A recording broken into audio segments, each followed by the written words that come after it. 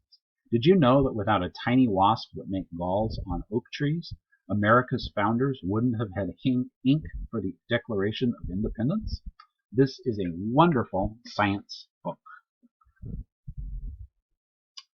Three Women is by Lisa Taddeo. This book was on most of the best books lists this past year.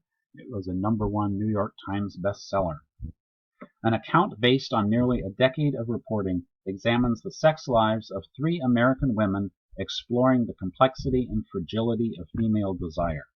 Kirkus writes, "This is a dramatic, immersive, and wanting book, much like desire itself." And our final book is Trick Mirror by Gia Tolentino. New Yorker contributor Tolentino debuts with a sharp, well-founded crackdown on the lies of self and culture in these 9 original, incisive reflections on a hyper-capitalist, internet-driven age that positions personal identity as the center of the universe. Among the many topics the author explores the expansive influence of the internet and social media, the increasing social pressure to optimize our interests and aspirations at all time, especially for women, the alarming proliferation and increased tolerance of scamming, societal, sometimes idealized traditions such as marriage and more specifically weddings. The review journal Kirkus writes, Tolentino offers a millennial perspective that is deeply grounded, intellectually transcending her relative youth. She brings fresh perspective to current movements in a manner similar to that of Joan Didion in the 1960s and 70s. Exhilarating, groundbreaking essays that should establish Tolentino as a key voice of her generation. And this concludes the 2019 Best Books program. I hope that I've given you some valuable reading suggestions that you can find either in print one of these days from the library, or you can purchase, or you can find online as an ebook or an e-audiobook. Please look for more book and database and how-to videos on our library's YouTube channel. In the meantime, stay safe, everybody.